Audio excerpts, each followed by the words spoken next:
Olá pessoal, sejam todos bem-vindos. Meu nome é William e o tema da aula de hoje é historiografia.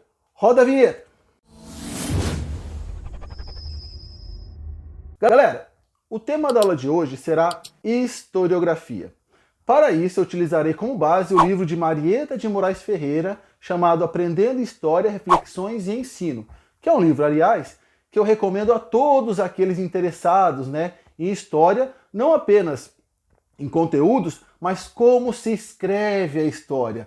Na minha opinião, é um ótimo guia para os iniciantes em história. Seria um livro, assim, que eu recomendo para todos os interessados, todos os curiosos, e para todos aqueles que estão ingressando em cursos de história, tá? Porque de maneira muito leve, muito simples, ela vai trabalhando diversas correntes, diversas correntes historiográficas, diversos modos de se pensar a história, que quando você entra na história, quando você entra num curso de história, você entra sem essa base. Então eu recomendo a todos, não apenas para a comunidade mais letrada, mas para os leigos em geral. Então vamos lá, sem mais delongas, vamos falar sobre as correntes historiográficas. Primeiro, o que é historiografia? Historiografia é a escrita da história, é a história da história. Como a história foi escrita em diversas sociedades, em diversos momentos e períodos históricos, até chegar ao nosso momento. Tudo bem? Porque a história, pessoal, ela tem a sua própria história. E a historiografia irá estudar justamente isso, a história da escrita da história. Para começarmos, iremos trabalhar com a primeira corrente histórica. Não sei bem se pode ser chamada de uma corrente, mas a primeira linha de escrita da história, que é a história como mestre da vida. Galera, é o seguinte, durante muito tempo, a história, os povos antigos tinham história. Vocês já viram na aula anterior que Heródoto é considerado o pai da história. Por quê? Porque os povos antigos tinham a sua história, mas muitas vezes elencavam a história, eles colocavam junto na história elementos fictícios, elementos mitológicos. Quantas e quantas explicações históricas não estavam imbuídas de explicações sobrenaturais, Quantos acontecimentos verídicos desse período estavam elencados junto com deuses, com forças sobrenaturais. E o Heródoto vem ali no seu livro História e é o primeiro a romper com essa tradição. Lógico, influenciado pela filosofia que já havia rompido com o mito. Então essa corrente historiográfica surgida com Heródoto, ela vai romper com o mito também. Chega de explicações mitológicas, chega de deuses metido no meio, ele vai estudando o quê? Os atos humanos. E aí, pessoal, essa corrente é chamada por Cícero, um romano, alguns anos depois, como Historia Magistra Vitae Est, a história mestre da vida. E essa corrente historiográfica, iniciada por Heródoto, o que ela faz? Ela quer trazer o quê? Que os feitos dos homens do passado não sejam esquecidos. Ele quer que os relatos, a vida desses homens, sirvam de exemplo, sirvam de modelo para gerações vindouras. Então a história seria o exemplo. Os homens do passado, com seus erros e acertos, deixariam para os homens do presente exemplos que eles poderiam seguir, se fossem bons, ou rejeitar, se fossem ruins. Então essa corrente historiográfica do exemplo, ela vai seguir desde Heródoto, passando ali pelos gregos, pelos romanos. Essa corrente ainda historiográfica irá avançar por toda a Idade Média. Em geral é muito comum nesse período você ter a história dos santos, E a história dos santos nada mais são do que os exemplos de vida, de fé desses santos.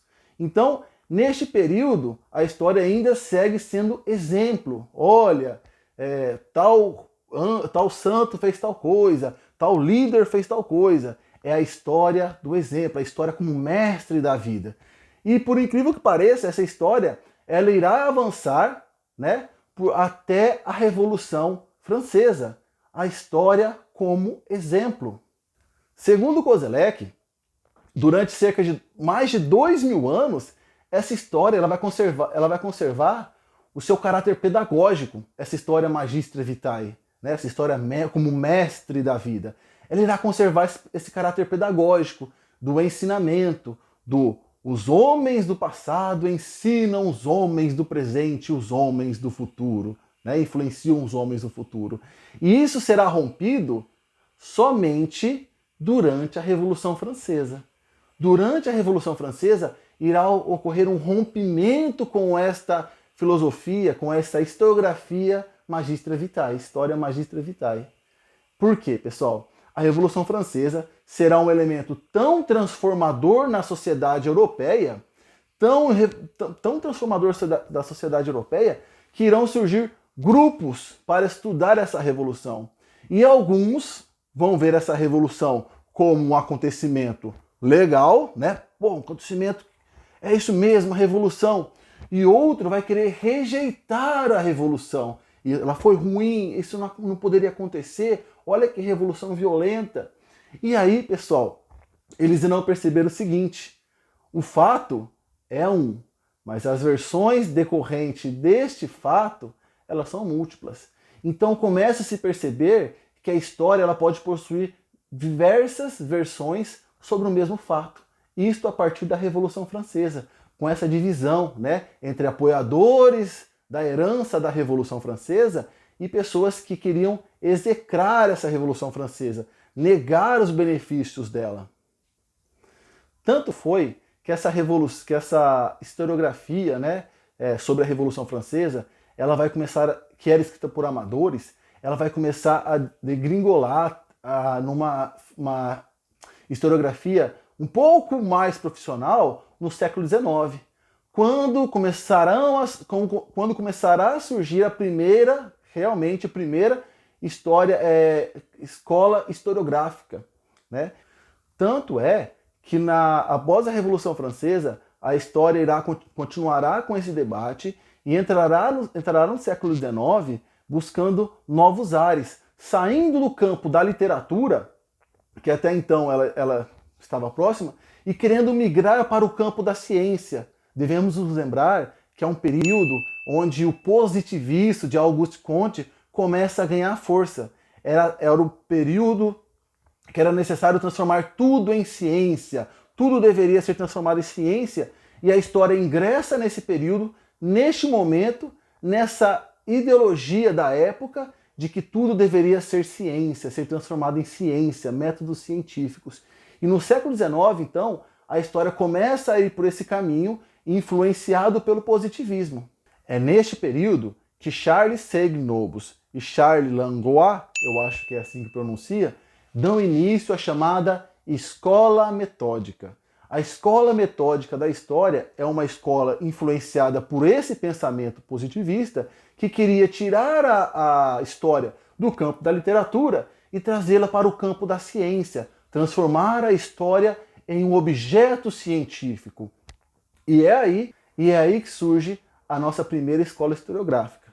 Outra importante questão do período é que, neste momento, havia a consolidação dos estados nacionais. Então era necessário criar o quê? A identidade nacional. E unindo o positivismo, que queria tirar o conhecimento das abstrações e trazê-las para o campo científico, com a necessidade de formar o cidadão desses estados nacionais, consolidar esse cidadão desse estado nacional, a escola metódica ela ganha muita força. E aí, pessoal, como transformar algo que era da literatura em ciência? Simples, trazendo a ela métodos, formas de se fazer.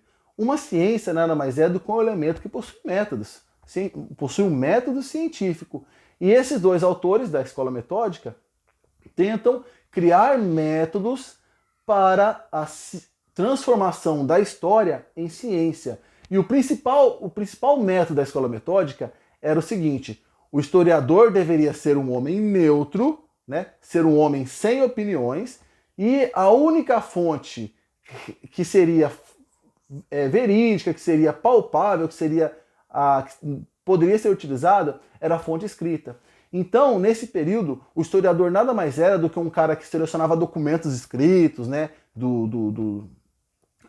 de estados, nações, organizaria aqueles documentos, de forma, vamos pôr, cronológica, e escreveria sobre eles da forma mais imparcial possível. O historiador deveria ser imparcial e o único documento que valia era o documento escrito.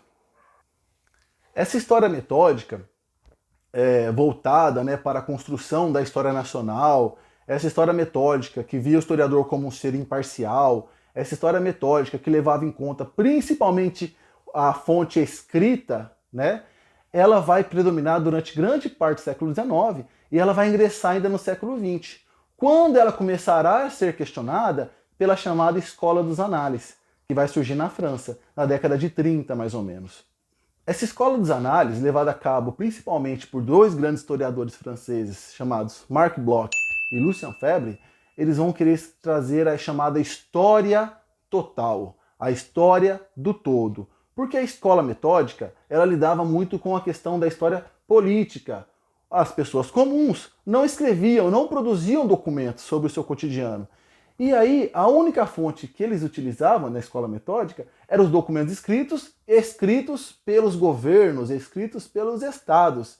E esses dois historiadores franceses, o Bloch e o Febvre, disseram o seguinte, não, eu quero trazer a chamada história total, indo além da chamada história política, e ingressando em outros campos que até então a história não trabalhava, como a chamada história, como a parte econômica da história, mas principalmente a parte social, como os seres humanos, como as pessoas viviam em outras épocas. Essa nova escola também, essa escola dos análises, ela amplia o leque de fontes possíveis. Agora, não era mais apenas as fontes escritas e produzidas pelos governos ou nações ou estados ou órgãos administrativos. Agora as fontes se ampliaram. Outros objetos também poderiam ser fontes. Objetos materiais, objetos iconográficos, imagens, vídeos, até a oralidade mesmo, né? Todos esses documentos, essas fontes, essas novas fontes, poderiam ser utilizados na escrita da história.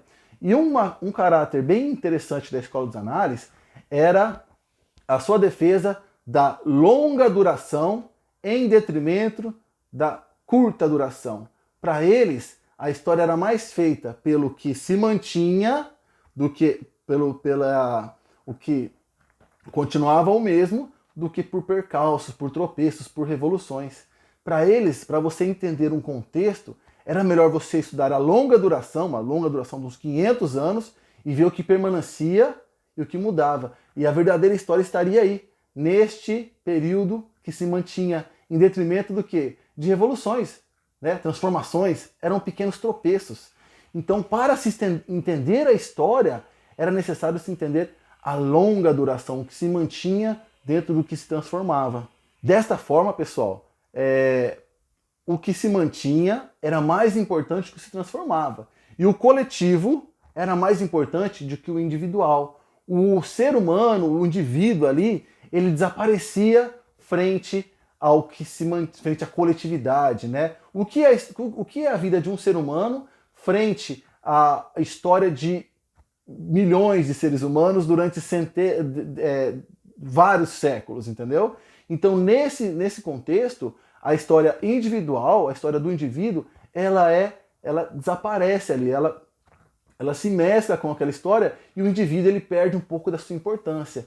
E é uma crítica a essa história mais coletivista, que não foca no indivíduo, que irá fazer surgir uma nova corrente historiográfica, chamada de História Nova, que surgirá lá pelas bandas dos anos 50, mais ou menos. Então vamos lá, a História Nova. A História Nova que vai começar a se desenhar lá para os anos 50, chegar ao seu ápice nos anos 60, muito influenciada pelo poder do indivíduo dentro da ideologia pós-moderna. Neste contexto, o indivíduo irá começar, os historiadores da Escola Nova começarão a ver maior importância do indivíduo dentro do contexto da história. E é neste período da nova história que surgirá o quê? Crescerá, né, estudos sobre elementos que antes eram excluídos da produção historiográfica, como os negros, as mulheres, as crianças. Então indivíduos, né, que antes eram apartados da história, não apareciam nos livros de história individualmente, agora vão começar a ser trabalhados nessa nova história. Muito influenciada pelo grande historiador o Carlos Ginzburg. Essa nova história, segundo os seus defensores, os seus escritores, seria chamada história vista por baixo, né? É aquela história que não contempla os grandes acontecimentos, que não contempla os reis, os faraós, mas contempla sim o quê? Aqueles povos, aqueles grupos sociais que antes não tinham espaço na história. Então essa corrente historiográfica ela vai diversificar o leque de possibilidades do historiador. Você pode estudar, fazer praticamente história de tudo, né? Das mentalidades, fazer a história dos grupos homossexuais, fazer a história da criança, coisa antes impensável, porque você trabalhava o macro, agora você trabalha o micro.